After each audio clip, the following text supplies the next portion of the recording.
What's up, guys? Fatman here, as promised on Thursday, with Cheeto Boy, who keeps changing the name. I'm going to have to put him in the penalty box for that one.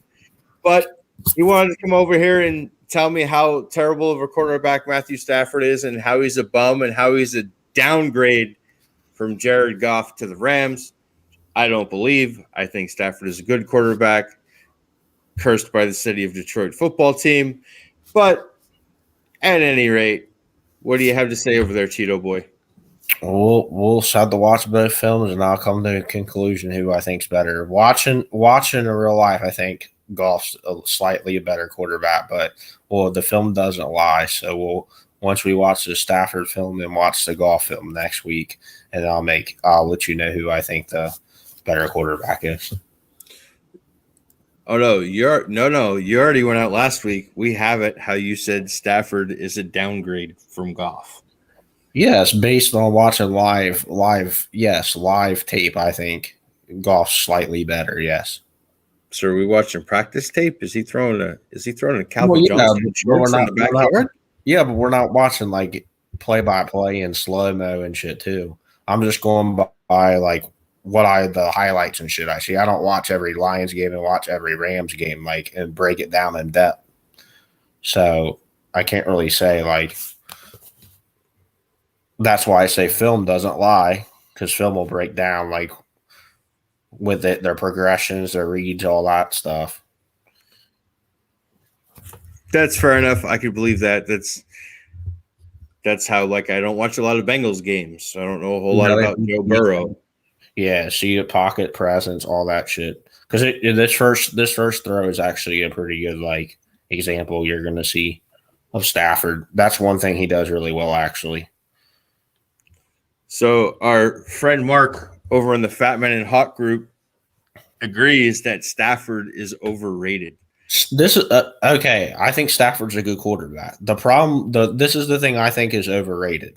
He was a number one overall pick, and that's why you got to take in consideration number one overall pick, never won his division, never won a playoff game.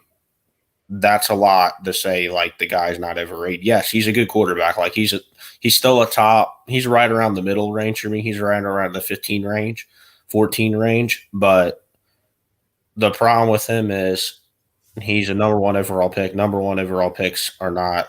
I know he played for the Lions, but number one overall picks are still supposed to change your franchise, and he hasn't done nothing really. Because even the Bills and the Bills and I was going to say the Bengals and stuff that they had when they had good quarterbacks, their franchises were good. Like with Boomer Sison and they had Jim Kelly. The Dolphins, they had Dan Marino. They were winning games. So I don't know. I think Stafford's good. I know a lot of guys say he has padded trash time stats, but I think who did he have in Detroit not named Calvin Johnson? He's still that was for 7 years. Yeah, but he did have he had one of the recently he had Kenny Golladay, and he had the best young tight end in football in TJ Hawkinson. He also had Marvin Jones, who's one of the best. I don't care what anybody says. He's one of the best number 2 wide receivers in the whole entire NFL. He would be a number 1 on the Patriots. He'd be the number 1 on some other teams as well.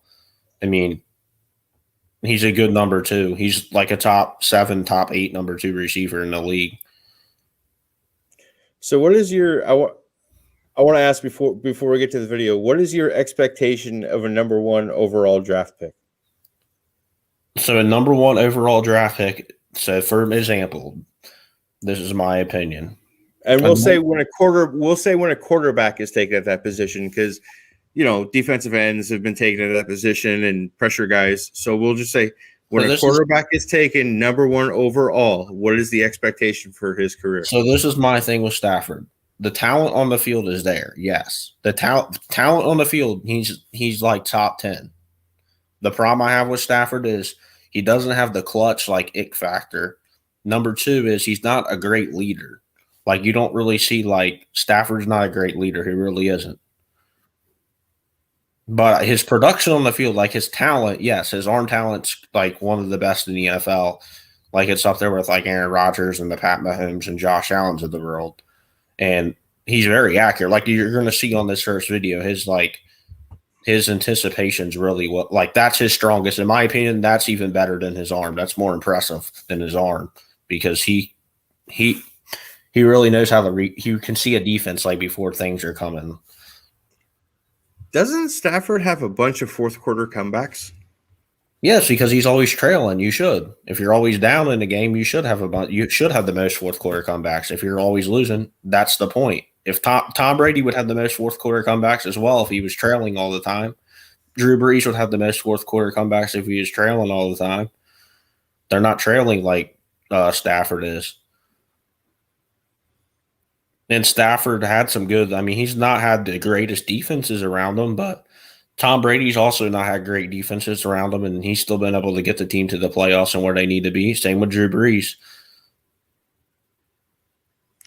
Yeah, I don't know if I could agree with you. That's why we're going to watch the film. Yeah, I think Stafford's a good quarterback. I just don't think he's elite like everybody said. Like, some people think he's like a top 10, 8 guy. I don't see it. Like, his talent on the field, yes, he's there. I just don't think overall perspective, like leader and everything, he's quite there yet. I don't think he's there. But I think he's still really good, though. So how many Super Bowls does the number one overall quarterback taken in a draft have to win in their career to be successful? The thing is, they don't really have to win a Super Bowl. That's not my take. My take is a number one pick is supposed to change your franchise. Matthew Stafford hasn't changed the Lions franchise. Like, Matthew Stafford didn't get the Lions to the playoffs. They got to the playoffs 3 times in 12 years. But I'm saying he's never won. Matthew Stafford wasn't a star in Detroit. In my opinion, the number one pick should have in a decade should have at least one career playoff win. They should have more than one Pro Bowl. And in his Pro Bowl year that he was alternate. He wasn't even a Pro Bowler. He was a alternate Pro Bowler because somebody was in the Super Bowl or got hurt, and that's the only reason why he even made the Pro Bowl. So in 12 years, you're telling me this guy's never even made a Pro Bowl on his own. That's another factor you got to put into it. A number one pick should at least make one Pro Bowl by himself without having to get that's my thing. Like, a number one pick should, and Stafford's good. Don't get me wrong, he's good, but I don't think he's he's overrated based on his draft. If you go by number one pick standard, he's considered overrated.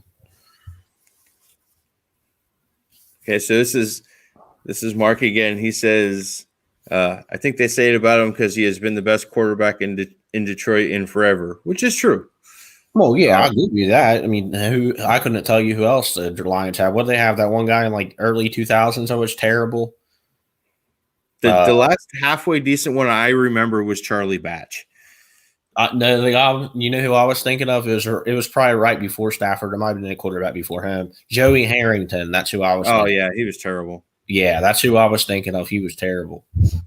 As I'm saying, he was like the first quarterback I remember growing up and seeing the Lions have. And then they had John Kitna for a few years. So Big John says he thinks they'll be in the playoffs and win at least one with the Rams. Their defense is nasty. Agree. Oh, yeah, I think they're going to make the playoffs. I think the Rams are a playoff team with or without Matthew Stafford. I mean, shit, me and Dave could go out there and quarterback. As long as we don't turn the ball over, the Rams should make the playoffs. I don't know. That might be a tough sell for me, but you ain't going to catch me running no laps, wind sprints, hills. Yeah, but all you got to do is hand the ball off to Cam Akers and just don't turn the ball over in a year. Take a knee. Their defense alone is going to win them 8 games. Honestly, their defense is so good, they're going to win them. If you don't turn the ball over and you're a game manager, you can win in LA, honestly. I will say Stafford does give them more of a something that Goff doesn't do as well as Stafford, I will say, is the shotgun pass game. I will give Stafford an edge on that. I think they're going to be able to spread the offense a little more because golf was more of your like Jimmy G style roll out and play action. Stafford will give them a little more offense to work with because he'll be out of the gun a little more, where golf wasn't as good out of the shotgun. So that's the edge I will give Stafford, is he's better out of the shotgun than Jared Goff is. So here's Mark. The fat man doesn't run. There, I said it. Yeah. Hey, so this is a question before we get this started. When was the last time you actually ran?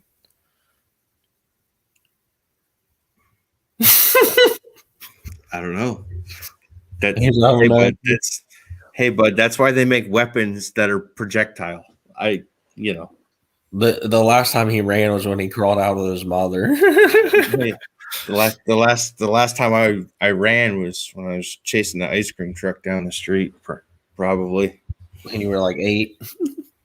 Oh no, the ice cream truck comes around. Summertime here in Arizona. Oh yeah.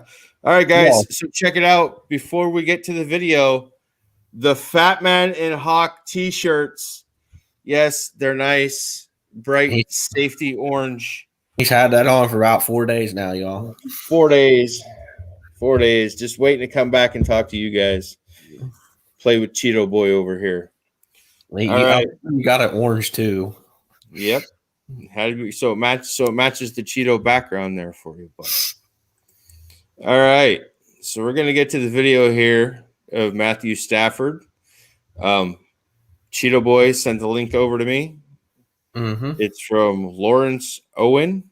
Yeah, he's a Colts YouTuber that I actually know pretty well. So we're gonna subscribe to his channel as well. So we're gonna watch a YouTube video while Cheeto Boy tries to tell me I'm a bum. Over the career in the NFL has paid dividends, and the fact that now he is much, much better at dissecting defenses and anticipating. He'll freeze it for you well before it's time to even throw the football.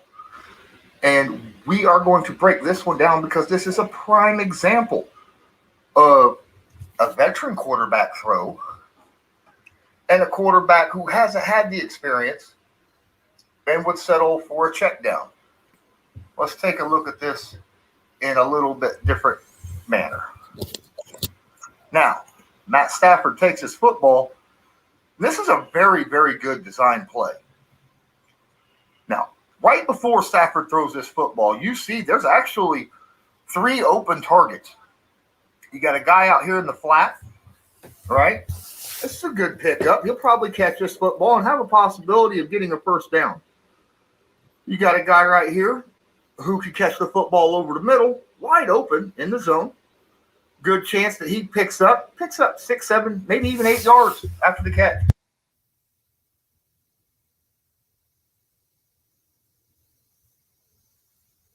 Did you pause it?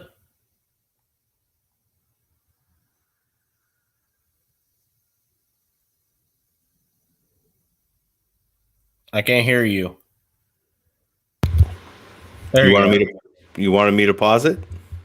Oh no, I couldn't hear anything, so I thought you paused it. No, I muted my mic. Yeah, because I couldn't hear anything, so I thought you paused it. Yeah, it's probably for muting my mic. Technical difficulty. I won't mute the mic. All right. The guy that a quarterback would normally throw to. He would throw this football right now, bam. He would catch the football right before the safety got there. It'd be close to a first down. If he was able to catch it, maybe make a move, he might be able to pick up an extra 2 or 3 yards and a first down. These 2 guys you don't look at as open. You do not. But you realize, Matt Stafford realizes these guys are in zone coverage.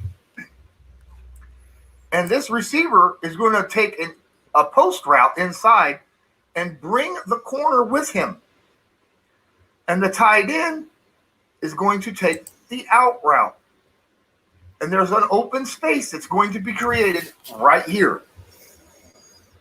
And that's exactly what Matt Stafford goes to. As he throws the football, neither of these guys are technically open yet. No one's looking for the football, but he's throwing the football already before anyone's even ready to catch this football. The closest guy is the corner, but he's covering him. He's about to hand him off to the safety because he's got the deep out route right here. But in doing so, he's going to have to make a long turn in order to make sure that he's behind the tight end. Otherwise, the tight end will catch it and run right past him if he tries to stop and then cut back this way. So he has to do a turnaround. Stafford knows this, drops the ball beautifully. And the accuracy in which he throws this football is perfect. Right over the shoulder of the tight end without him even missing stride. Drops it right in his breadbasket. Gets all the way down to the 2-yard line. You can't ask for a better throw, let alone better anticipation. He just threw a dime right there, right down the line before anyone was even open. And when he did get open, he was wide open. Beautiful anticipation, beautiful throw. So you've seen that, right? Yeah, I'm still trying to figure out why he sucks. No, I'm just saying that's just the first one.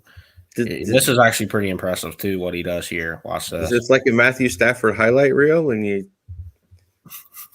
you set me up for failure here? Like you're supposed to be convincing me how he's not good. This is just trade two.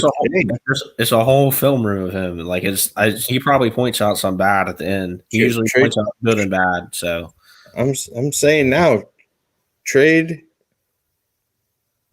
two to the Rams. Give me Stafford. All right, back to the video. Here we go. This is pretty impressive too. Like a cannon. And on top of that, he has pretty good accuracy when it comes to ball placement, especially with the fact that he knows what type of receiver he's throwing it to, and he knows how to use that receiver's body type and natural abilities to the advantage. On this play, as you watch, my goodness, it looks. I just want to point out, Big John, big offensive lineman guy, points out the clean pocket that Stafford had on the previous play. I was a little behind on the comments because I'm watching the video as it's playing. I haven't seen it yet. He did have a clean pocket. It's like he's throwing this ball high and behind Galladay for a touchdown. It doesn't look like that good of a throw, but in fact, this was a perfect throw, exactly where he intended to throw the football. Why is that? Well, let me show you exactly what's going on and what Matt Stafford sees as he throws this football. He steps back. He's eyeing, first off, he knows right where he's going to. He's going right towards Galladay. He knows where he's wanting to throw. And he knows that he's got two safeties sitting back here, and this guy is going to break on the ball. He knows it. So he ain't got a lot of time to get that football there. So he's got to launch it like a cannon. And he also knows Galladay has a taller body than the safety that's guarding him. So he's going to need to throw it high, give Galladay a chance to catch it, and not the safety. Now, with the safety, as soon as he throws the football, the safety's expecting the ball to be over here to lead Galladay. So the safety's going to break towards that spot.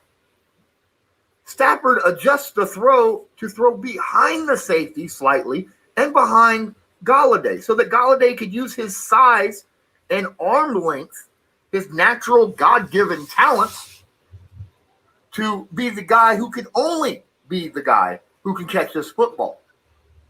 He throws it beautifully. High, and as you can see, this safety has no chance at that football. Galladay does. Only because Stafford knew exactly what Galladay could do and what he could not do. And this was a beautifully thrown ball and an absolute gorgeous catch, which ends up being a touchdown as he falls down and crosses the plane. So Matt Stafford knows how to use everybody's traits, their positive traits, to the advantage of throwing the football. So if Danny Dimes doesn't have an impressive season with Galladay, is he a bust? We'll say Giants got a lot better on offense this offseason. Because they got Saquon coming back. They got Evan Ingram still. They got that tight end from Minnesota they signed, Kyle Rudolph.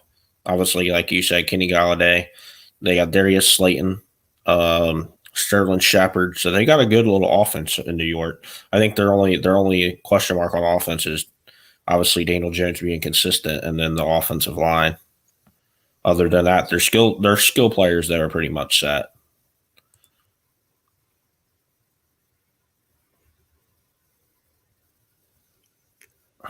I really like Washington in the NFC East.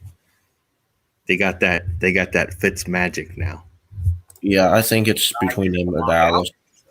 He throws it in front of the receiver and low or something, or high. Something of that. If a guy's tall, can catch a high 50-50 pass like Galladay can, that's what he'll use it for. Beautiful, beautiful throw.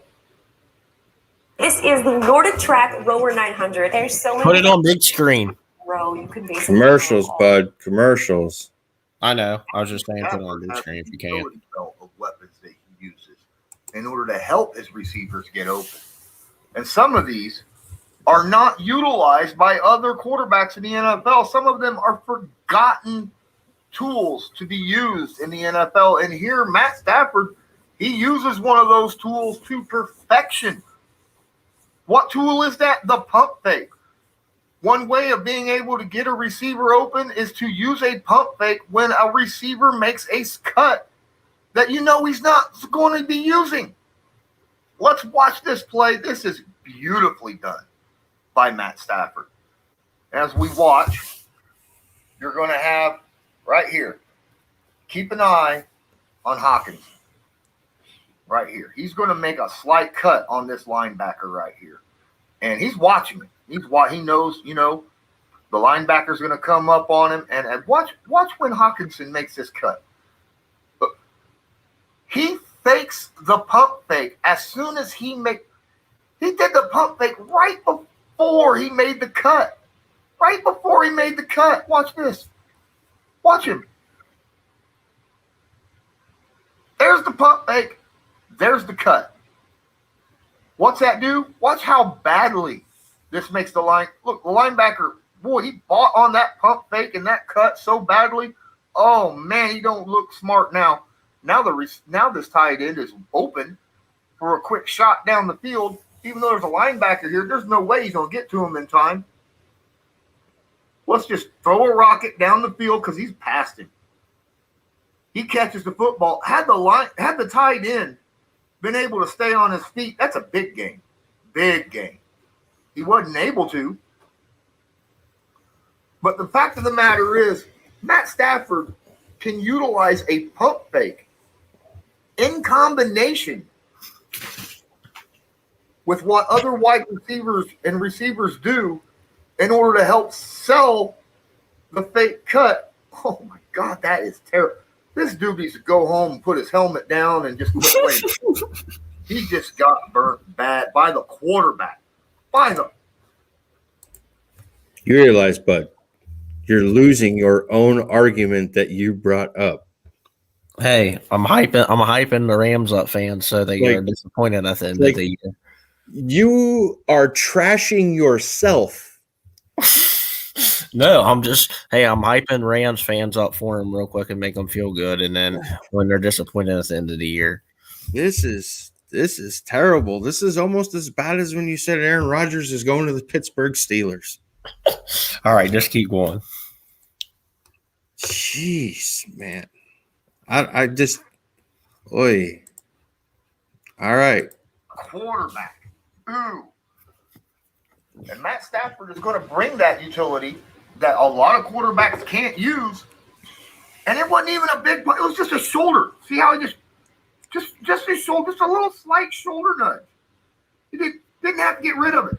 There was something else about this. Watch how he holds this football. He's got it high, both hands on it. Both hands. Even on the pump fake, both hands on it so he does not fumble it. Then he launches. My goodness. And his release is so fast. And his accuracy, great. That's a beautiful play by Matt Stafford. Absolutely gorgeous. Arizona homeowners, did you know you could save up to $200 per month on average on your energy bills by switching to solar? Thank you so much for watching this video. Please take a moment, smash that like button, and subscribe to my channel. Hit the notification bell so you're notified next time I go live or upload a video. I go live once a week, at least 5 p.m. Eastern Standard Time every Friday, and I upload. I think he has more after he talks. For the entire NFL. So please, give me a follow, smash that like button, and until next time, have a good one. It's one thing to have a cannon, and it's one thing to have a cannon and accuracy. And then it's another thing to have cannon, accuracy, and to be able to lead a receiver so that he does not have to slow down and he's able to catch the football and gain yards after catch. And Matthew Stafford on this play does that absolutely perfectly. Even with pressure in his face. Watch how Matt Stafford deals with this. Here's the play action. Fakes the handoff. Steps back. Here comes the blitz. Running right into his face. As he's coming, as this guy is getting ready to hit him, he sees the crossing route. He knows it's not bad coverage. It's not bad coverage at all. But watch. Throws the football. Boom. Gets hit. Watch where this ball lands. Perfectly.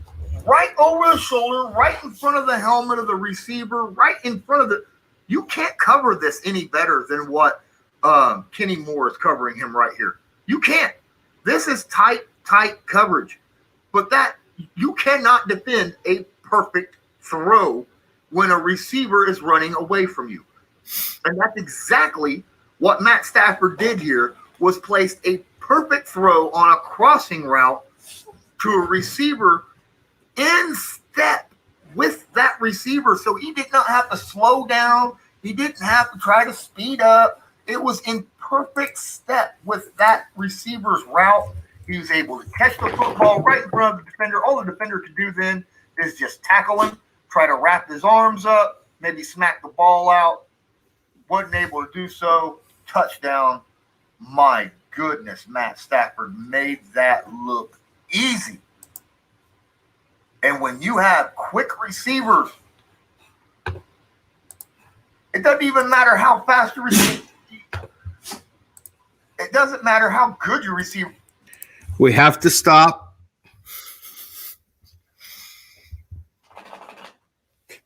The Hawk Boy has sent messages from above.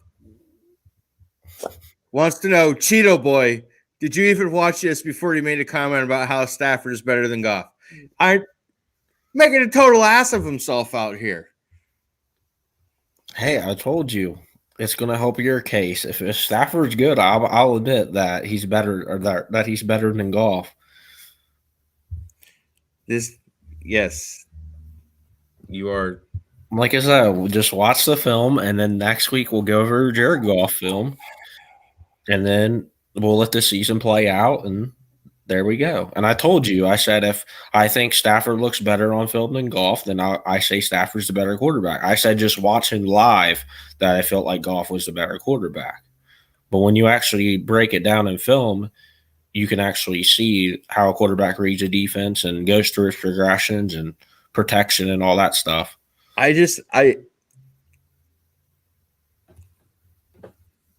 You picked the wrong video, man. No, I'm gonna show. It's gonna show a video of both of them doing good. And then I'm just gonna see who I think looks better. He usually does some bad stuff, so he might have some bad stuff that Stafford does at the end. I don't know. He's most of his videos. I got another question for you. Is Sean McVay one of the best offensive coaches in the NFL? I don't know. I mean, I know that. I don't know. He's only had one quarterback. Has Sean McVay?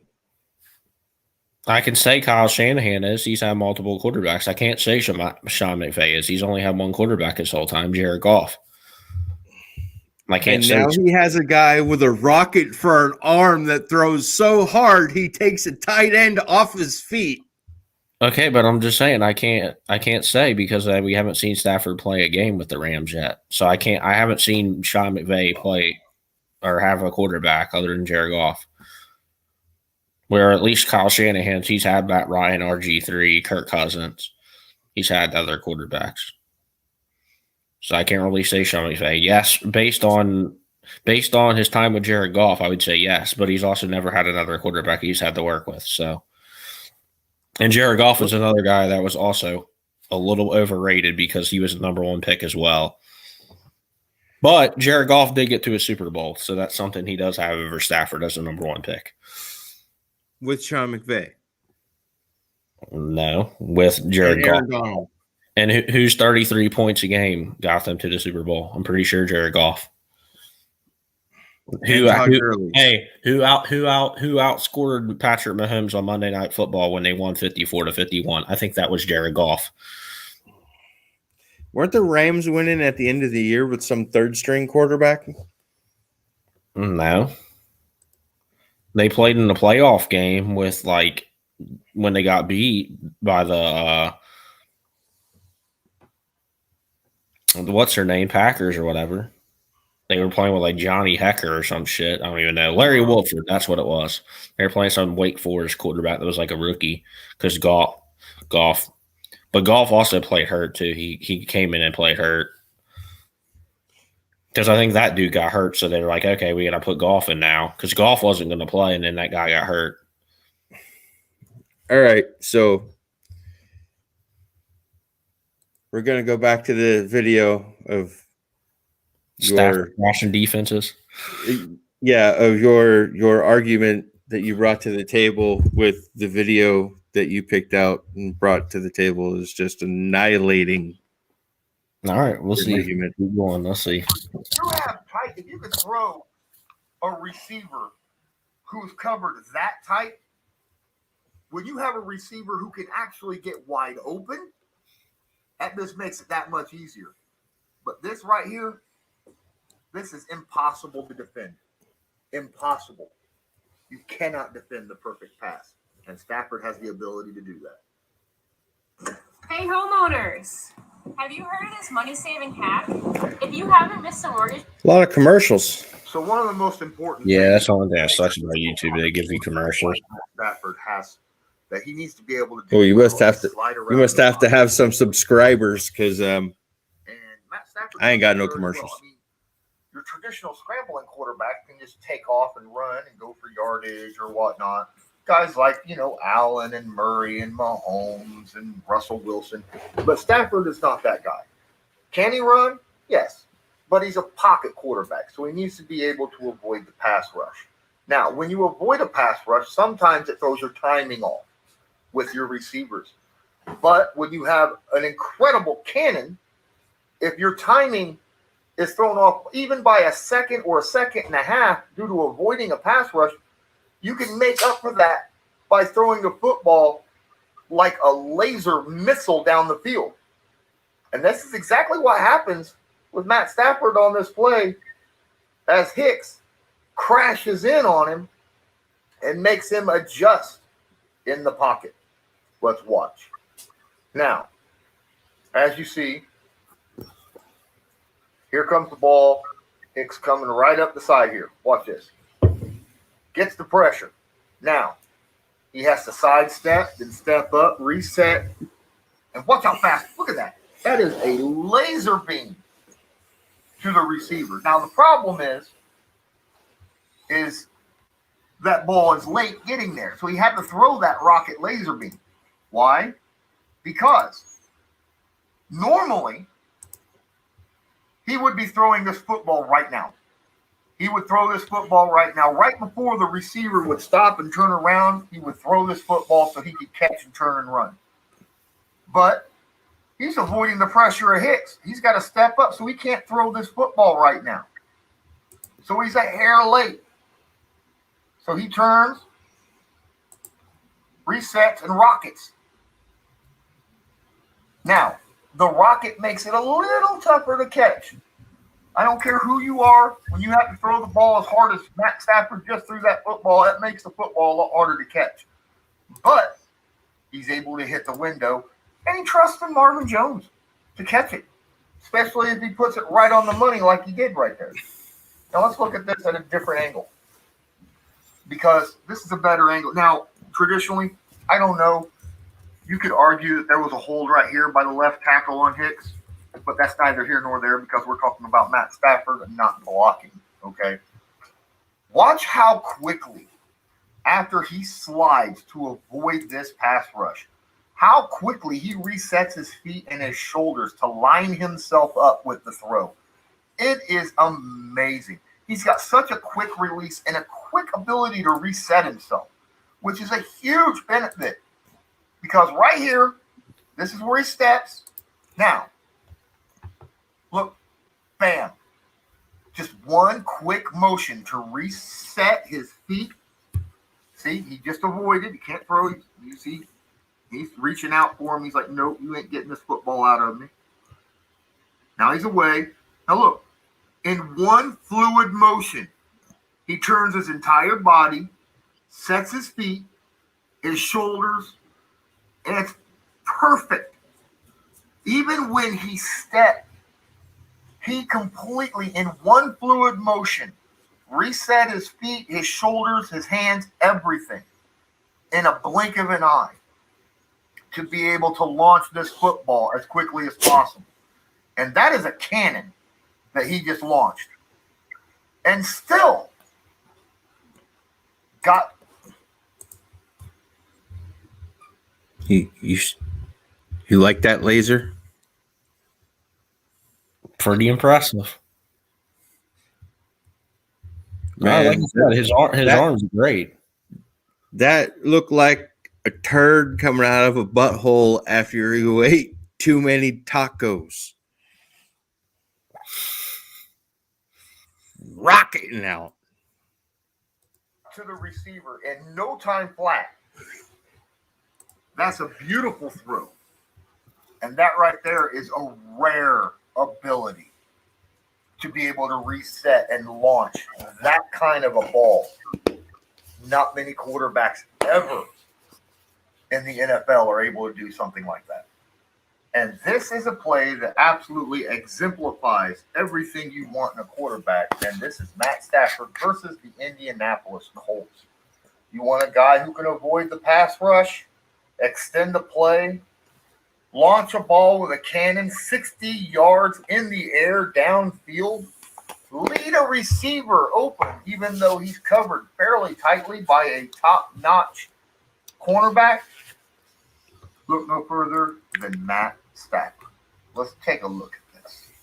All right, so first and foremost, Xavier Rhodes guarding the receiver. Xavier Rhodes allowed only a 64 passer rating in 2020. 2020, he gave up a 64 passer rating. That's pretty darn solid. He only gave up a couple big plays, this one being one of them, and it's not because of how he was defending this play. He actually had this pretty good. He takes the outside edge, lets him take the inside. Now, normally you don't give the inside edge, but he had safety over the top, or so he thought. And that's why he gave the inside edge. But the safety had to cover another receiver. Stafford is able to avoid two different guys in the pass rush, step up to the 15-yard line. Hold on. We have to address this. Do you see that on your screen, Jordan? Yes, favorite QB in the NFL. How you made my favorite quarterback in the NFL even more of my favorite. So Russell Wilson is not your favorite quarterback. I was just going to say, I feel like that needs an explanation, and that needs an explanation right now. He needs to come on the show. I'm out here. Get out of his jammies. Time out here. So he's saying that he wants Matthew Stafford and Russell Wilson to be traded. The Seahawks give up Russell Wilson to the Rams and Matthew Stafford to the Seahawks. Is that what you're saying, John? He needs to get out of his jammies Make crawl it out of the nest and come on the live and explain himself. I thought that's the first I've heard of that because I thought Tony Romo was his favorite quarterback. Well, he probably meant in the NFL right now. Oh, okay. I could see that. Kind of got that going. And what a conflict of interest it creates twice a year. He's going to have to watch his Seahawks play Stafford. Who's he rooting for? Anyway, maybe he's back to Cheeto Boy over here. Back to Cheeto Boy over here doing a terrible job of showing us how Matthew Stafford I didn't say it was going to be a lesser quarterback than Jared Goff. I didn't say this film room was going to be to show Matthew Stafford sucking. Xavier's a step behind, but he closes quickly because the receiver is looking for him. Now, because Xavier is behind by a couple steps, he's already well downfield. Okay, well downfield. He can't take his eyes off the receiver, which means he can't look back at the quarterback to see where the ball is being thrown. If he looks back, he's going to lose even more steps on it. But the receiver does. So the receiver sees where this ball is thrown. Oh, crap, this ball is thrown towards the middle of the field. Why? Because there's no one open. There's no one down here to cover. He's got from here over down the field, he can throw the football to. So he throws it in the middle of the field so that the receiver can run to the receiver. He legitimately throws him wide open here. Rhodes has to adjust. Easy catch. That's 61 yards through the air. 6 on a rope. 6. How many was that, Jordan? 61. How many? 61. After the receiver ran with it? Huh? The receiver hadn't ran that far, right? It was like a 10-yard out. You know, the shit that you watched Tom Brady throw for years up there in New England? Yeah, he ran. It was a 61-yard pass completion. Hey, fuck Tom Brady. That was 61 yards in the air. That's a man. 61 yards on a rope. My goodness, when you do passes. Look at that rope. It's thwippy. Like this, it absolutely will open up the run game. I mean, you can't have 73-yard pass plays, which is what this ends up being. A 73-yard pass play all the way down to the 9-yard line. You can't have pass plays like this and expect the defense to be crouched up to stop the run on the next play. I mean, it's just, you're going to open up the deep. Look how they are actually. This team is actually built right now. They're not up. It's a 4-man rush. The linebackers were back. They were defending the pass. And yet still a 73-yard pass play. And it was a 4-man rush. It's the Indianapolis Colts. They were able to get pressure. I gave you $25,000 today. What would you do? Take 2 years off your mortgage, escape the rat race for a while, buy a new car? Skip ad, buddy. 30 seconds of your time right now. I'll show you how you can make $24,840 in just 7 days. And the pressure came right up the middle to start. This was DeForest Buckner getting pressure on him. Stafford holds on to this ball, extends the play forever, and is able to actually. What's Buckner here? Gets off of him. He goes to another guy, gets off of him, pushes him out of the way, gets in Stafford's like, oh, crap, I don't want those big arms on me. Steps off to the left. Then there's Ben Vanagoo. Oh, crap, can't keep going that way. Steps back inside. Never taking his eyes off the field, downfield. Sees where he wants to throw it and launches. Oh, my goodness. And what a throw. A rope to lead the receiver open down the field right in the middle of the field. That was perfectly thrown. And all that does is just open up the field even more. That is beautiful. Beautiful. Not many quarterbacks in the NFL can do that either. There's not a whole lot of quarterbacks in the NFL that can throw deep sideline passes in tight windows. Why? Because of tight windows. You got to have a cannon and accuracy, both. Phillip Rivers could not make this pass because he just doesn't have the cannon to make the window. Now, this is beautiful. Absolutely beautiful. Watch the throw on this. The rope. He places this football right over the shoulder of the receiver between the corner and the safety. That is perfect. He throws this football perfectly. Look where it lands. Boom. Right in front of him, in stride, along the sideline, while sprinting. Right between the corner and the safety. Beautifully done. That's a nice big gain. It's going to end up being about 30 yards down the field. Good Lord, they're at the 20. He's going to make it to the 50 about. Right? Caught. Bam.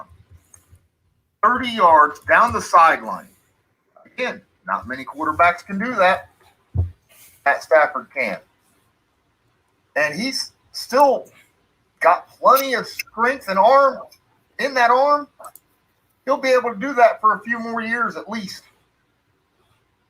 He's going to make some team incredibly happy with the arm talent this guy brings to whether he stays in Detroit or whether he's traded. With Stafford wanting to be traded, this guy's going to upgrade just about any quarterback room on any team in the NFL, save maybe 4 or 5, just from the arm talent alone. Now, Matt Stafford, as I said, is a pocket quarterback, and he's good at maneuvering around in the pocket in order to extend the play. But when he sees open field in front of him, he may not be a traditional scrambling quarterback, but the boy can run if he needs to. He doesn't do it very often. But when he sees that open field, you better believe that he can take off if there's too many people not in front of him. Pause that. To pick up a lot of yards. And is that Matthew Stafford running? Yep. Where's your camera at, by the way? It's there. I turned it off. Okay. I was wondering. All right.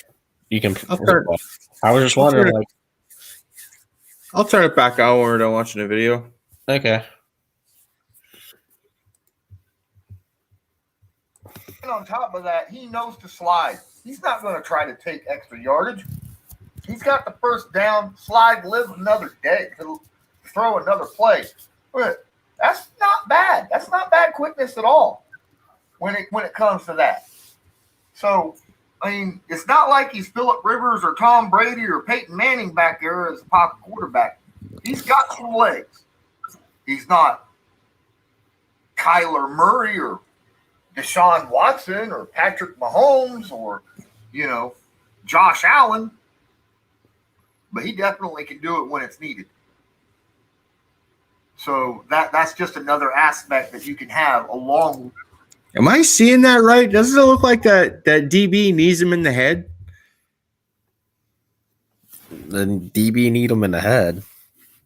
Yeah, watch. When he slides, the guy coming across the field, I think it's 23, he knees him in the head. Let's see. The fact that he has one of the most talented arms in the NFL today. I was 29. Homeowners, how would you like to get a brand new air conditioning unit? That's now, of course, I say the last. That's just another aspect that you can have, along with the fact that he has one of the most talented arms in the NFL today. Now, of course, I say he cuts it off. I'm not winding it back again. We'll end up watching another damn commercial. And I think he'll have that's fine. Depending upon the team that he gets to.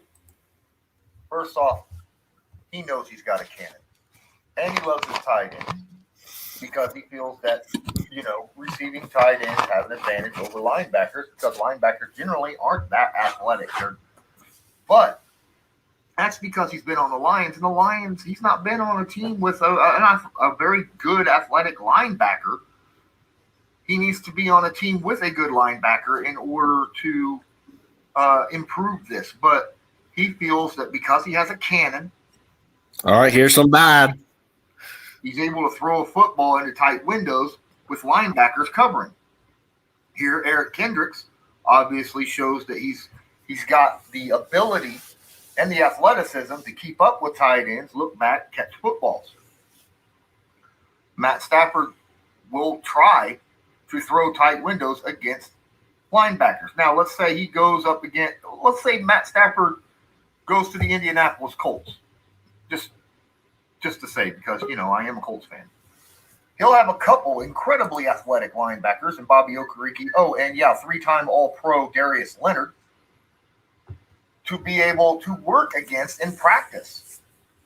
So things like this will be less likely to happen because he'll understand the range and ability of athletic linebackers. But unless he gets... Here he is, everyone. He's gone. The fans wanted him. He's gone. You're about to eat shit, Cheeto Boy.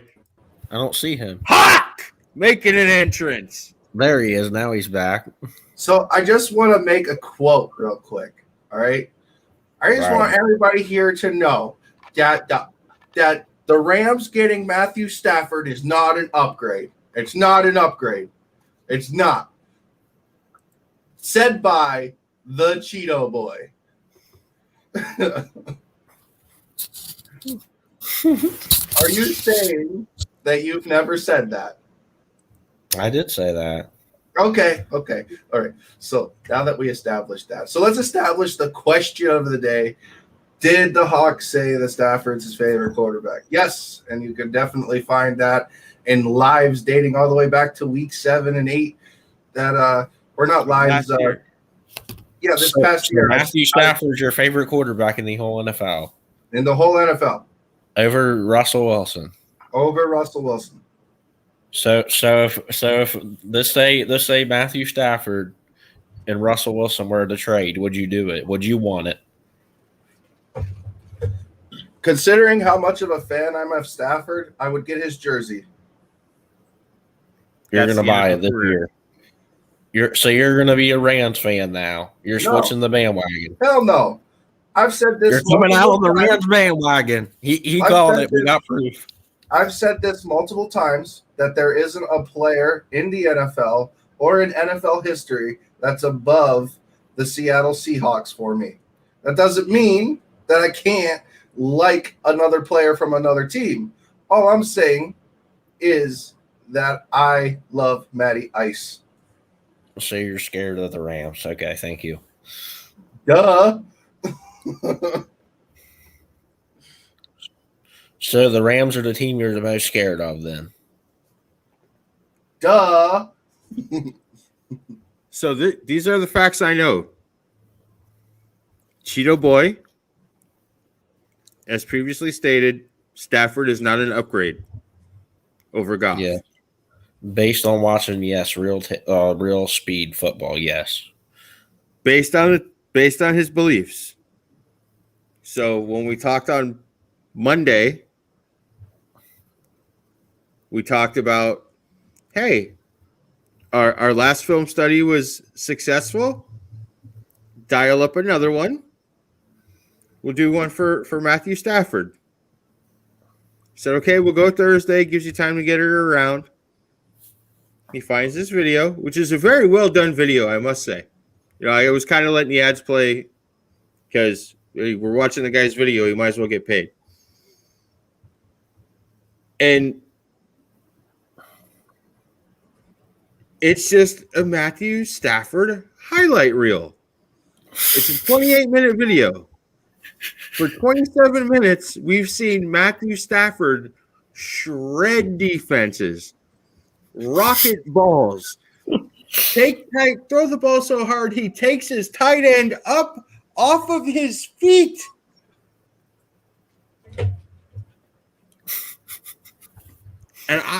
And I'm going to get a minute of him throwing an interception to a linebacker, which with an arm like that, I bet he can make that throw 100 times, and that's the one time it'll get picked off.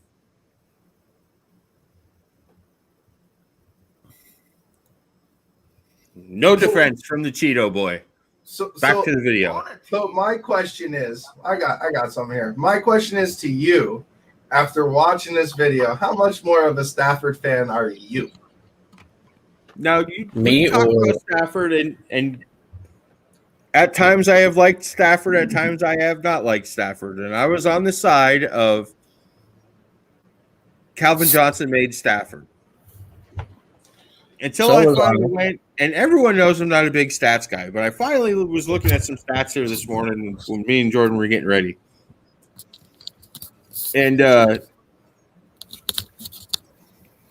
ironically, Matthew Stafford's best season is not Calvin Johnson's best season, which if Calvin Johnson made Stafford, those two things should correlate.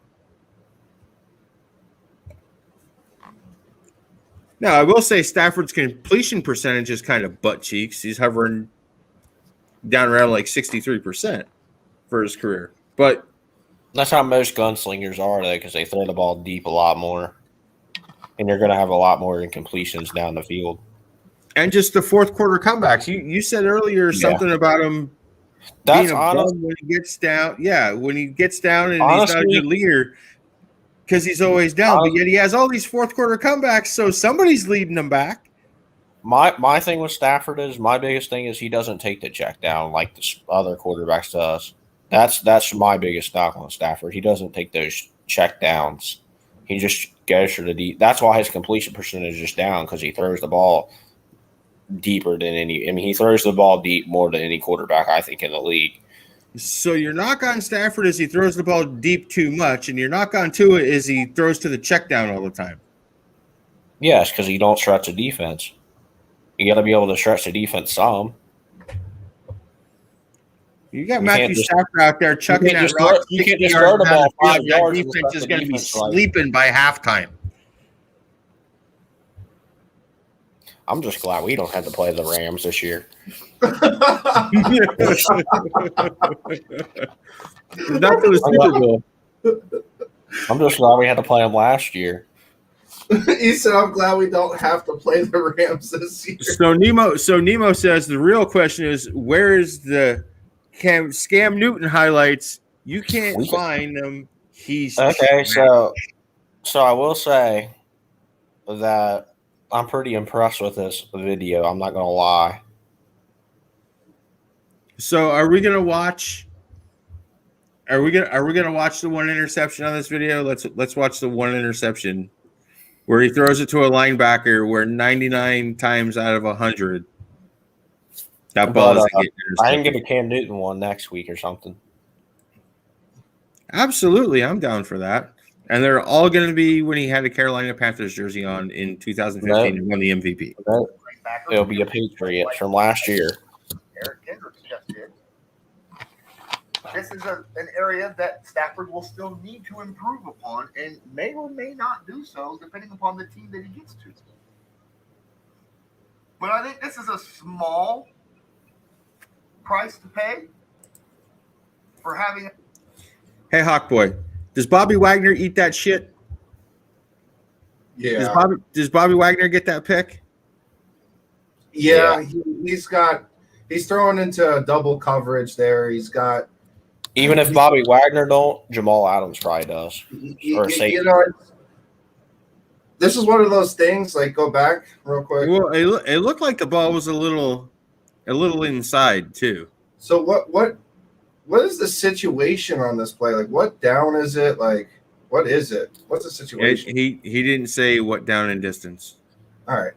So I play either way. Well, my guess is it's a passing situation because they only have one running back and everybody else is wide. Either way, it's a bad play because you want to walk away. You could walk away with a field goal. It's a chip shot. right? So Yeah. it's looking like it's man. It looks like he's got two safeties covering the middle of the field. I honestly, like I said, let the play unfold real quick. Athletic linebacker. 1, 2. So pretty much he makes this throw because the interior pass rush gets to him so quick, and he doesn't even get a chance to like really see his slot guy getting down the middle. It looks like he put the ball inside too much. It looks like he should have floated it out a little bit more. Yeah. I thought there's definitely a way to complete the pass. There's definitely a way to complete the pass. I'm just saying. I think he should have threw it over the linebacker and up. Honestly, I think he hits his slot right in front of him for an easy TD. That's what I think he should do. And I think that interior pass rush gets quick enough for him not to see it. You're saying you think you should hit this guy that's right in front of the end zone right now? Yeah, he definitely gets a TD there. Yeah, I was thinking that too. I think you should try to hit him in stride. What I'm thinking, though, is the interior pass rush gets to him so quick, and it looked like his first read was up on the tight end itself, and he was just trusting his arm too much there. So, like, you're right. Like, yeah, he should have threw it a little bit up, a little bit higher. There's a way. What's going on, Jacob Green? There is a way for him to complete this pass, no doubt, but I feel like the rush just gets there fast enough for him to have to make, like, a split decision, and he doesn't really see the guy towards his left, coming a little free. Like, he would have definitely got the TD there. But, I mean, that's one bad play in this entire film study. And, like, every QB, like, you can honestly look at every quarterback in the NFL, Patrick Mahomes, Aaron Rodgers, Tom Brady included, Russell Wilson. Wilson's just like the king of throwing picks in the red zone right now. I mean, every quarterback makes a mistake. Oh, yeah. We could watch the down highlights of every player, right? But what I've always thought about Stafford, like what makes him great, is his ability to throw footballs that not everybody else could throw. And there was a perfect example in here when he hits the guy on the outside in stride, when he hits the guy in the numbers for a 30-yard completion right down there. That's something that our man Jared Goff cannot do. 100%. Or that laser he threw against the Bears where he did one motion. Oh, you know what? Goff definitely can't make that throw. That thing had fire. I'm about to say there's not many quarterbacks I've seen. That's what really impressed me when he did that one like turn with his body and threw it like 30 yards on the line. So what I think would be a hit over in Warzone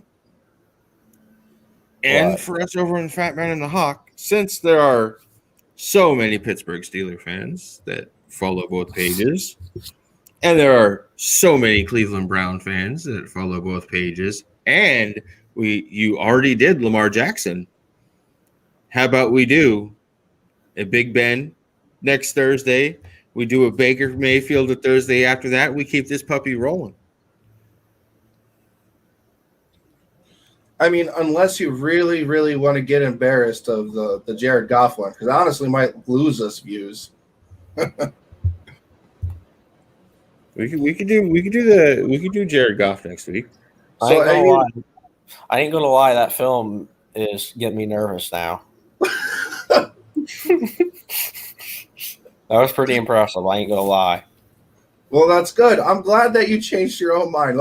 Back to my original question: does that mean that you are becoming more of a Stafford fan after watching that?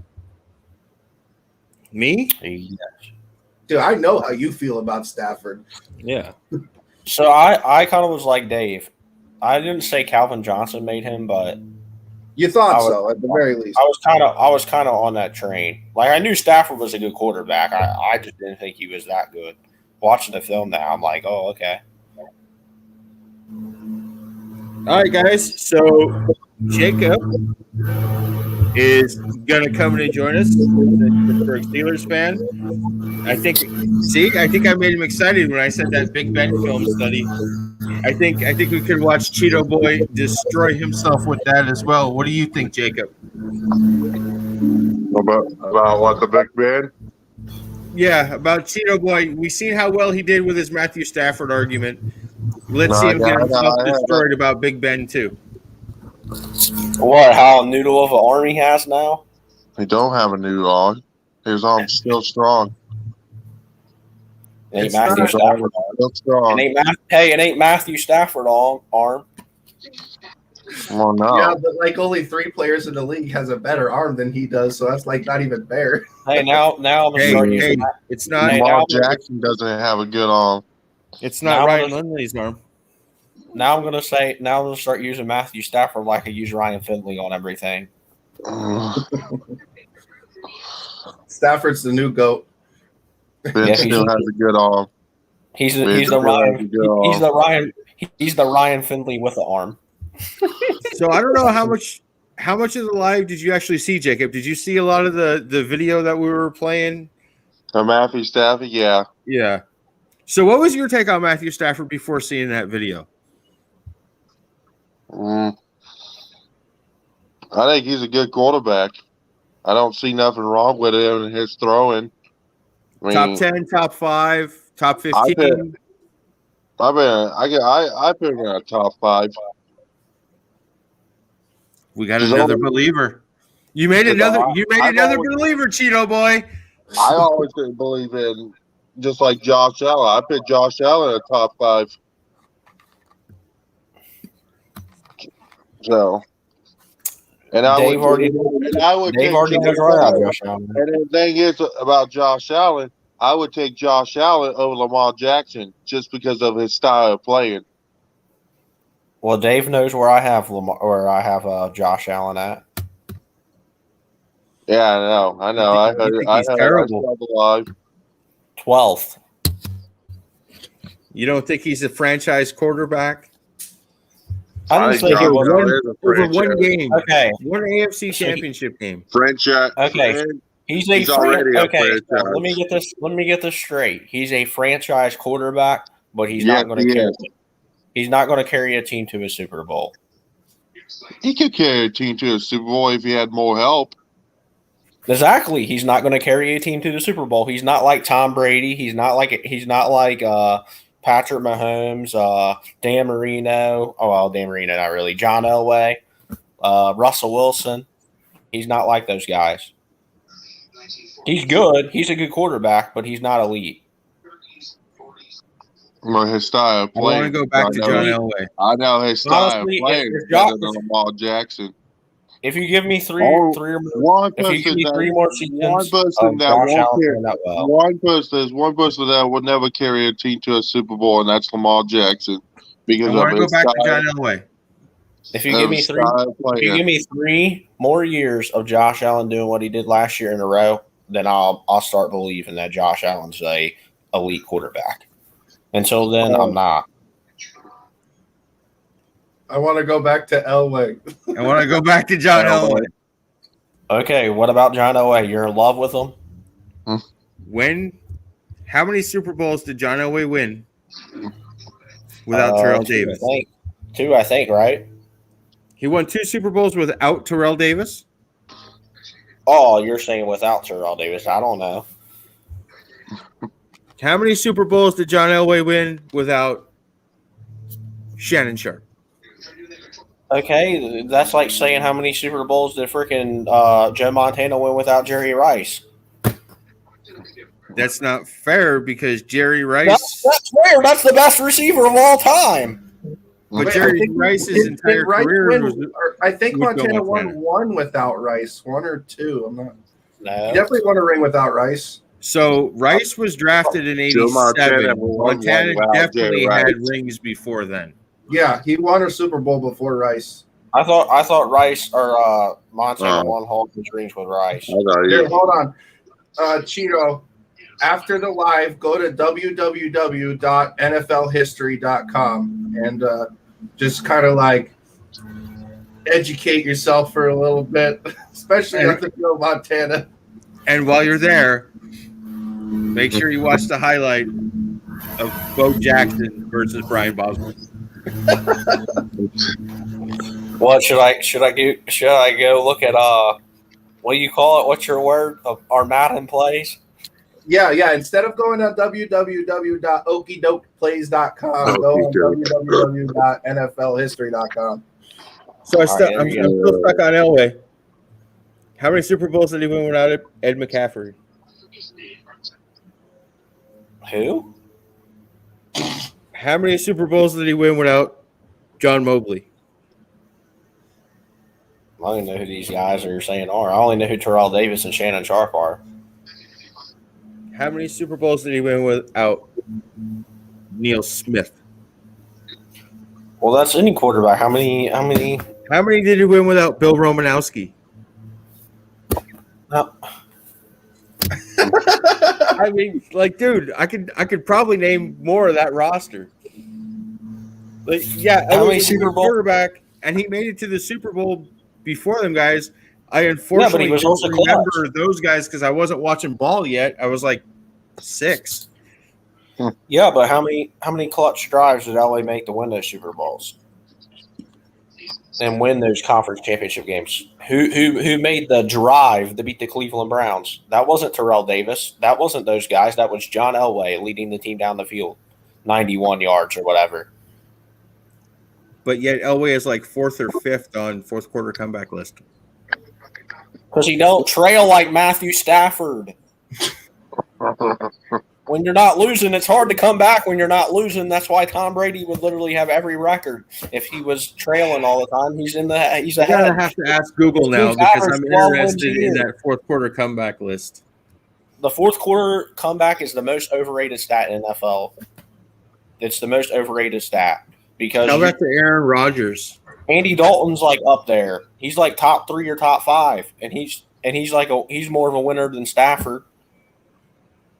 No. All right.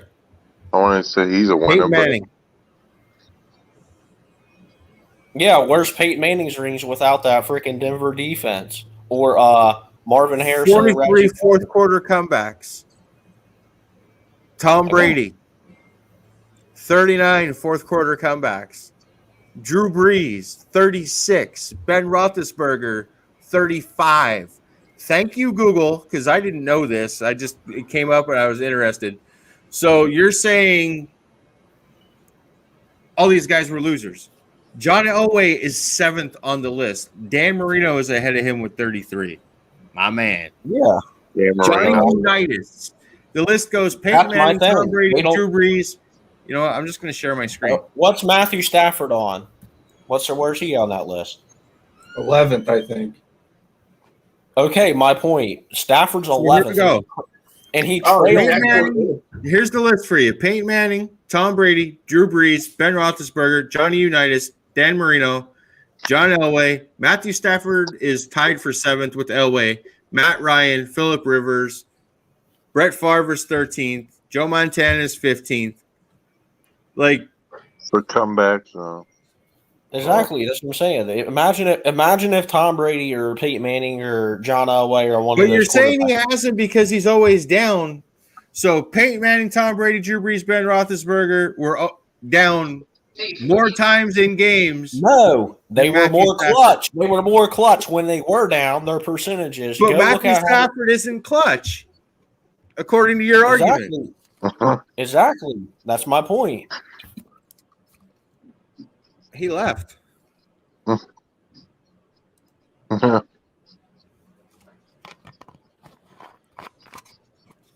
Matthew Stafford didn't really have much talent around. I don't know if he left or his internet dropped because we were having issues. Well, I don't know. Wait for him to come back, I guess. I think he just buzzed in.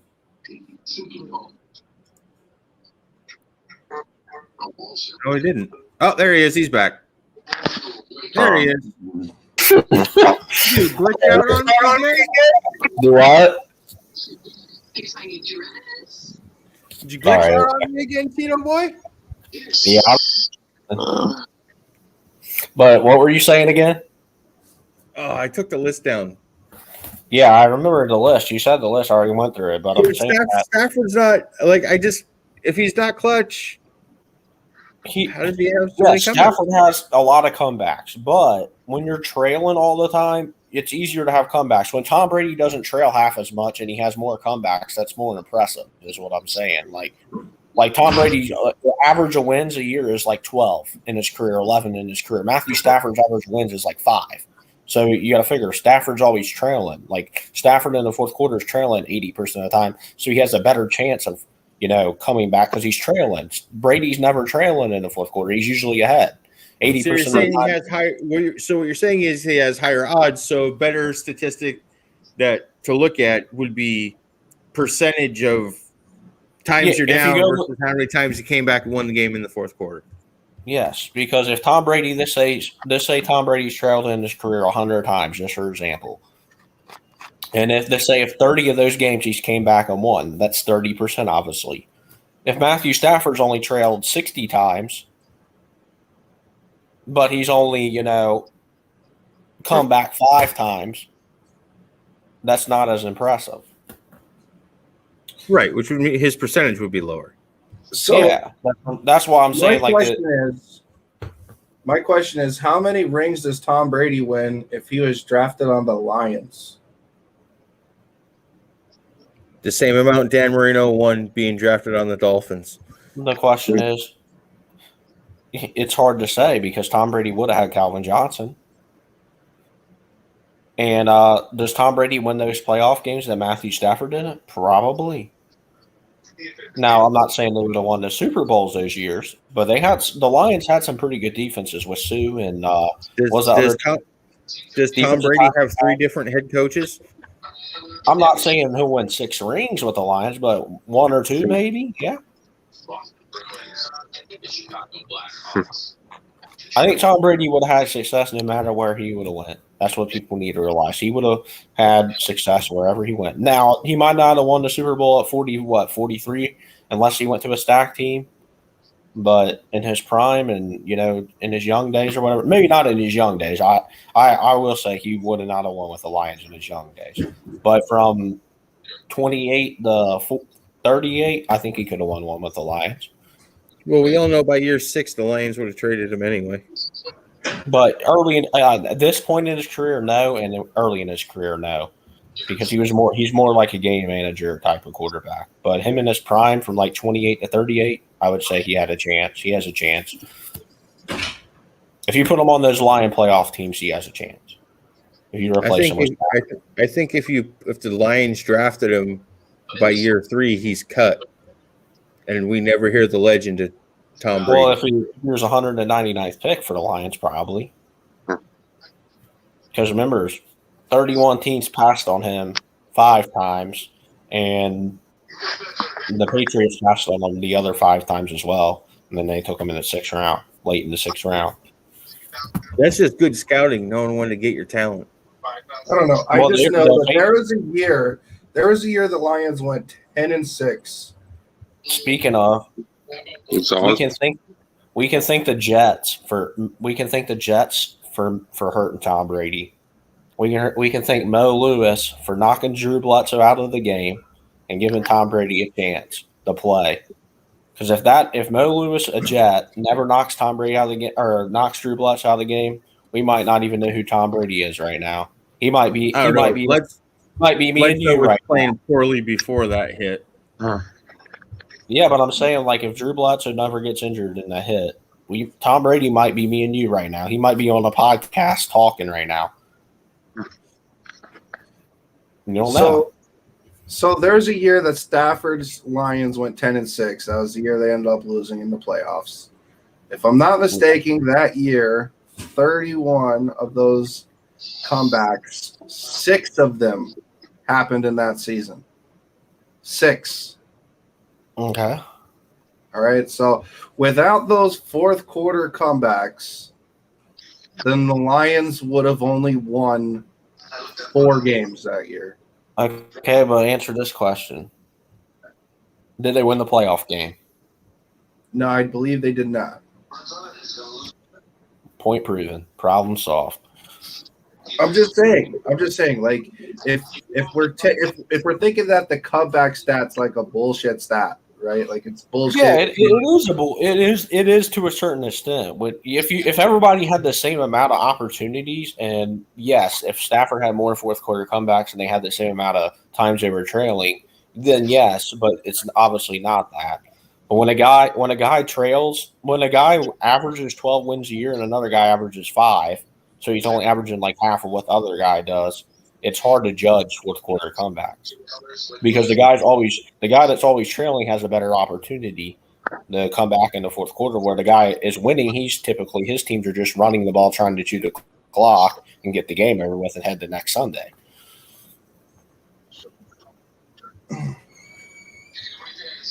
Matthew Stafford had 3 or 4 chances to win the division.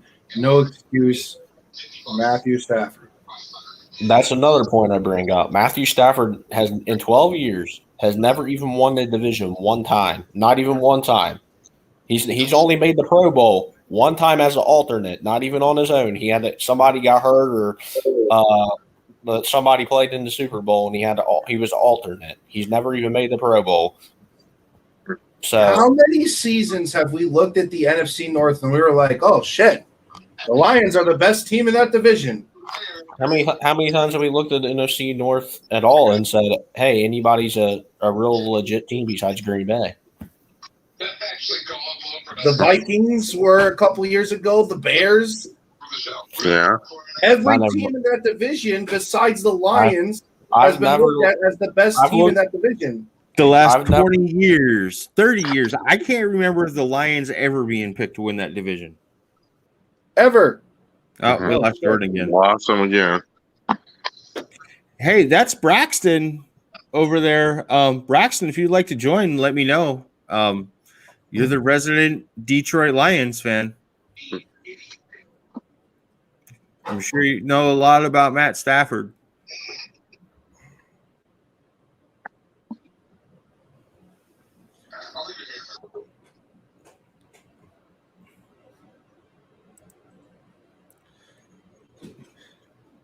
All right, Cheeto Boy, if you're ready to come back, let me know.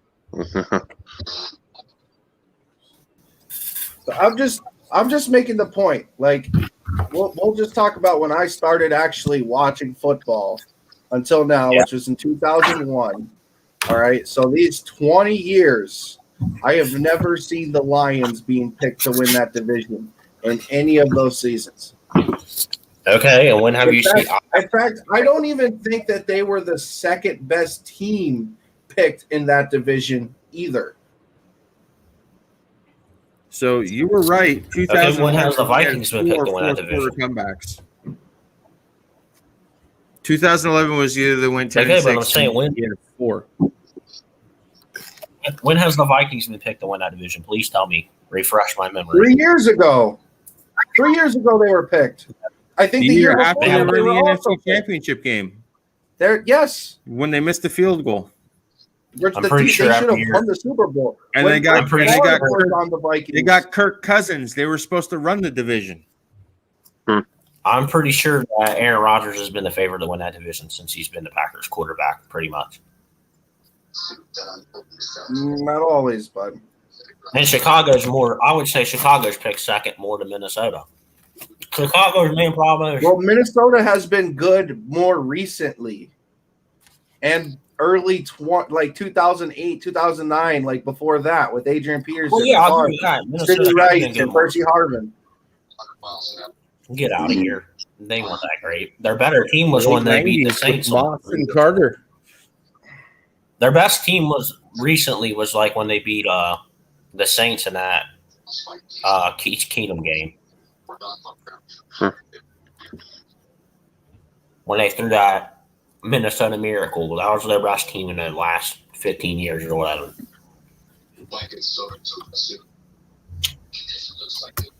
I mean, they got a good roster. I'll give Minnesota that. They got a good roster.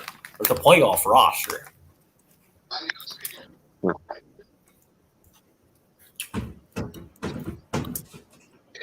I mean, how many teams can say they got 2 number 1 wide receivers and a top 3 running back? How many teams can say that? So hopefully we can get Braxton to come in and hear his take on Stafford versus Goff. If Stafford was the man, if he wasn't. Just overall, why it's been so dysfunctional in Detroit for forever. Wait, who said this comment? I know because I am a Detroit Lions fan. Braxton. Lions. Braxton said that. Yeah, he's talking about Stafford. I just sent him a link to come in. So he's on the train that Matthew Stafford is a little overrated. Then. Okay, so since Rodgers been the quarterback of the Packers, how many seasons has he won the division title? Well, I know they didn't win it the year the Bears lost on the field goal, the double doink. Maybe like twice, 3 times. So he has been starting since 2008. The Vikings won 2008, 2009. Bears won 2010. The Packers won from 2011 to 2014. Vikings won it in 15. Packers in 16, Vikings, Bears, and then the last 2 years, the Packers. No Lions. So 4 times? No, he missed it 6 times. 1, 2, 3, 4, 5, 6 times. 6 times Rodgers hasn't won the division? 6 times Rodgers did not win the division. I believe 2 of them he did get hurt for. Was that 08, 09 when the Vikings won it? Was that when Brett Favre was there on the Vikings? 2009, Favre was on the Vikings. 2008, I can't remember who was the quarterback of. I think it might have been Tavares Jackson, honestly. That's what I was thinking. Tavares Jackson or Favre. Because didn't Tavares Jackson go to Seattle for a little bit after that? Yes, in 2011, he was on the Seahawks. He won 7 games.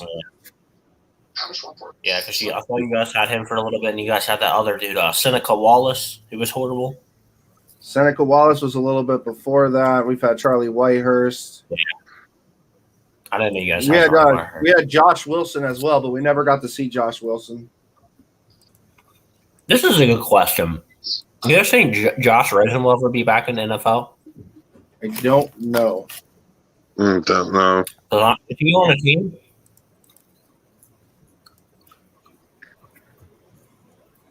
I don't think he's on a team. I still said, yeah. He was in the last year. Was he? Because I didn't really think he got a fair shot with Arizona, really. What about Miami? I think Josh Rosen's just a backup at best. Jordan's glitched again. Bye, Jordan. Bye, Jordan. For some reason, the link's not working for Braxton. Oh, I don't know. Oh, there he is. Nope, that's. Why are you on 2 screens? Why are you on 2 screens, dude? What? Why are you on 2 screens? My laptop died. That's why it cut off that. Oh. I jumped in my fence.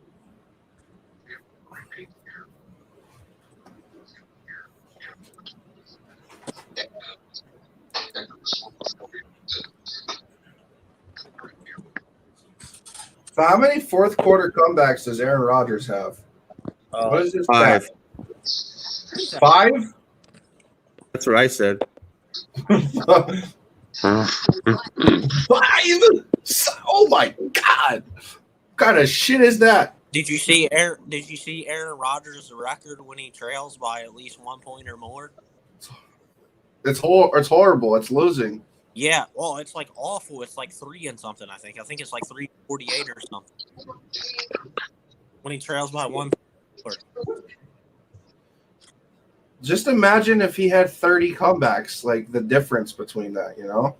Like that's just something to think about right there. Like he's a perfect example to kind of counter your argument about how fourth quarter comebacks aren't like, you know, that big of a deal. Like if Rodgers had those stats, you know, his career would look probably a little different. Fourth quarter comebacks isn't really big. The only time I really consider them big are like obviously in like big games, stuff like that. It's like one game and you go home. But over a course of time and over a career, it's hard to really judge fourth quarter comebacks because people are trailing more often than not, and other quarterbacks don't trail in the fourth quarter.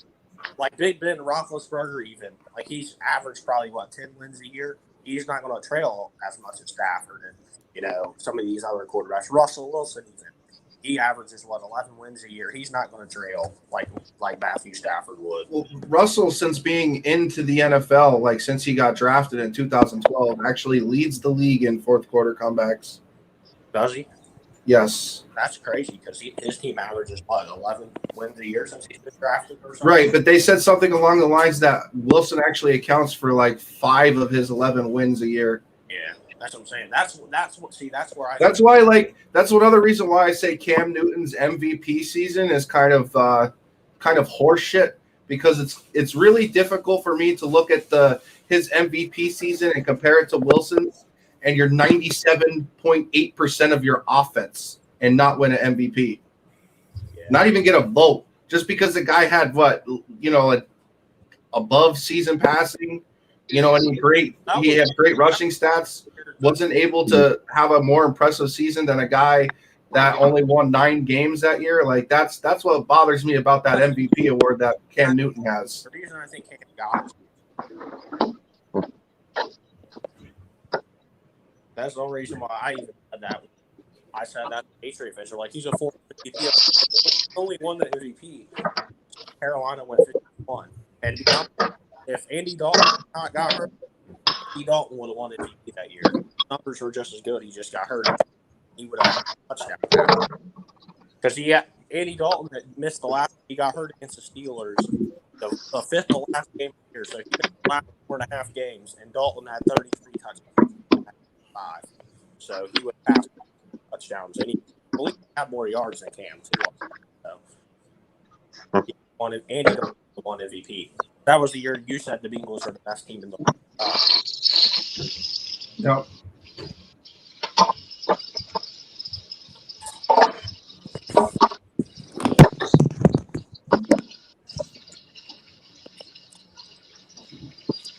So Jacob, you taking Stafford or Roethlisberger? Roethlisberger. Right now, I would take Stafford. You taking Stafford or Wilson? Russell Wilson over that. I would take Wilson. Now he's changing his mind now.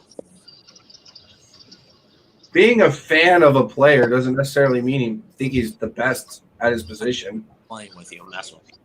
But don't even ask me would I take Stafford or Cam Newton. Why? So you can say Stafford, son. Yeah, because he's all in on Stafford now. I would definitely take Stafford for Cam. See, there you have it. Yeah, well, here. I was also taking. I hope so. I was gonna say, let's raise the stakes: Stafford or Mac Jones. Stafford. Wait, Matt Stafford. What? Wait, hold on. Is it for the next 10 years or just for the next 5 or what? It's to win a Super Bowl. Like if it's today. Like right now, Bill Belichick's 70 goddamn years old. He ain't got a lot of time left to be developing. No, he doesn't. Quarterback. Right. If it's this year to win the Super Bowl, Stafford. But for like years and extended, I'll take Mac Jones. I'm taking Stafford over Tua. Yeah, I was telling. Hey, is Stafford just a slightly better Ryan Fitzpatrick? No. No. So I know nobody can live up to that magic. John, I was telling Dave earlier that Dolphins are now in the Julio Jones sweepstakes. Not surprised. And it looks like veteran pass rusher Melvin Ingram's going to sign with him as well. I'm kind of surprised there's not 31 teams trying to get Julio Jones. Yeah, because it would really help any team. I mean, honestly, I heard there's a report that Hawk made the face. Somebody offered. Where could you see who? Wait, who wouldn't want Julio? Who wouldn't want Julio? Yeah. I don't know who would not want him. It's just who can. It's not really about like not wanting him. It's just more or less like what teams already have those type of players. Well, not even that. Who already have What good teams receivers. have Julio Jones? Yeah, there's a couple teams that have Julio Jones like players. I don't know, but they ain't Julio Jones. I think it's that, like that, and what they're going to have to give up, because a team like the Jets, they're not going to want to go for a 30-year-old wide receiver. They're rebuilding. Well, I mean, like a team like a Jets should go after Julio, but it's like really like Julio's going to look at him and be like, they're not going to win, so fuck them. They're not going to win shit. A team like the Jets or the Lions, they got a new head coach. Well, Julio may be looking at Miami that same way. I don't think so. I think Miami's win now. They're ready. I'm telling you, Miami. Honestly, I said this other day. I think Miami on paper is better than Buffalo. It's going. That's just because of your man crush on Jacoby Brissett. No, it's coming. It's going to come down. Just like the Patriots, it's going to come down to the quarterback. That's what it's going to come down to. I think Miami is the best on paper. I really do. I think on paper they're the best roster in the division. Because they got the guys they got in the draft were basically 4 first-round picks, and if they get Melvin Ingram and Julio, I'm going to the Super Bowl. Cheeto Boy wants to share his bag of Cheetos with Jacoby Brissett on the couch. No, that special bag of Cheetos with the hole in the bottom. If Tua even takes a leap of what Josh Allen did from year 1 to year 2, I got him winning. Better watch what I'm saying to Cheeto Boy. Deshaun Watson will be trying to recruit him. Hey, all I gotta say is, Deshaun Watson will be a Patriot next year. You gonna give up on Mac Jones that easy? That was gonna trade Matt. That was Bill Belichick's master plan all along. He's like, hey, we'll draft a quarterback. The Texans are gonna need a quarterback. Does Miami still have Ray Finkel? Yep. Laces out, Dan. That's what's gonna happen. Watch. And they that won't happen. Ties with the Texans owner as well. So. What's in there? Hey, speaking of Cheetos, guess what I got in my so here we missed this one. The Rams don't have a true number 1 wide receiver. The Rams' problem is I think Atlanta's going to ask for too much, and I don't know what the Rams can really give them, because the Rams ain't got unless the Rams are giving up what are they going to give them? The Rams don't have the money for 1, and for 2, they ain't got the draft capital. So what the Rams going to offer? I think the Rams actually, of all 30, I think they got the least chance because of what they have in salary and what they have. They don't have they have a first or a second round pick for the next 3 years. $600. And then they also and I think they're under the cap time they're free agent. So they're the team that I actually think of the contenders. I have to agree that the Rams don't have a true number 1 wide receiver. I think Kupp and Woods are number 2s. Yeah. Does San Francisco have a true number 1 though?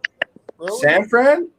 Yeah. Yes. Yeah, Debo and Ayuk can both be number 1s. You think so?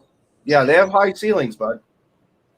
So Braxton's take is the Lions not going after Julio Jones. Lions do need a wide receiver.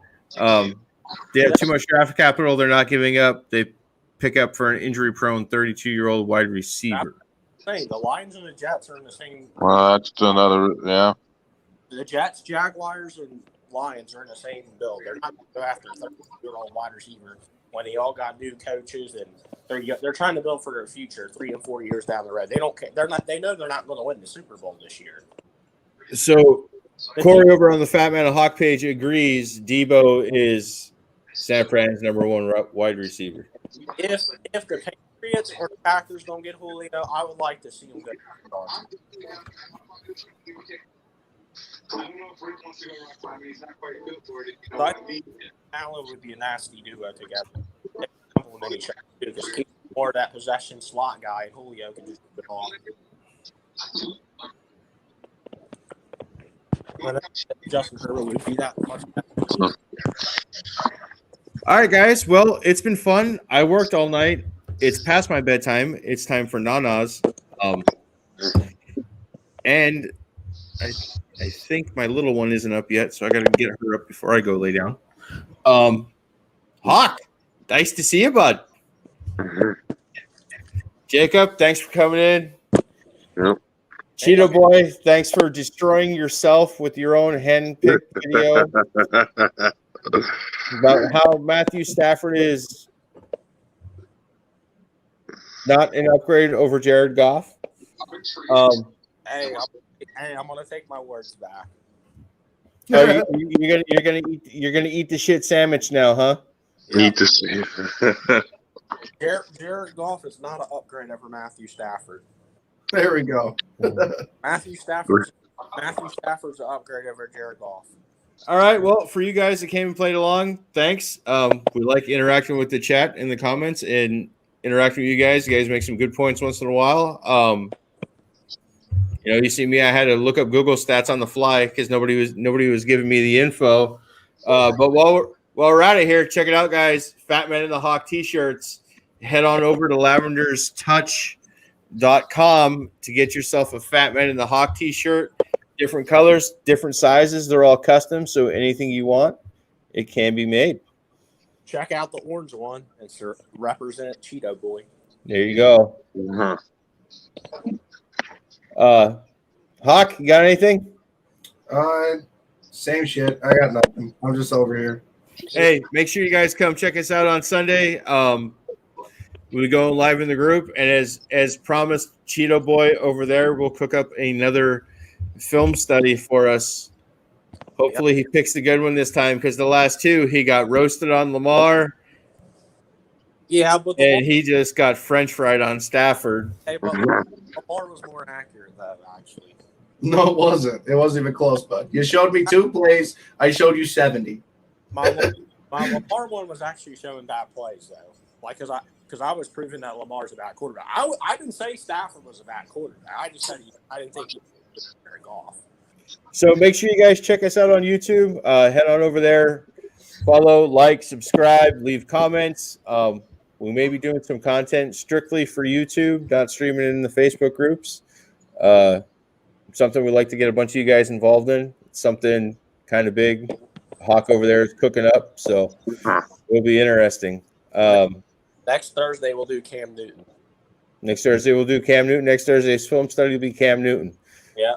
Hot Boy, you want to tell me you got cooking up for the YouTube exclusive, or we want to hold it back a little bit? We want to keep tickling the taint. We'll hold it back for now. All right. Also, sign up for that PS4 league, y'all. All right, guys. Thanks for joining. We're out. I'm the Fat Man. Bottom left, Cheeto Boy. Bottom right, Jacob. Yeah. In the top right, you know him. You love him. That's the Hawk. We're out, guys. Thanks for joining. Yeah, thanks.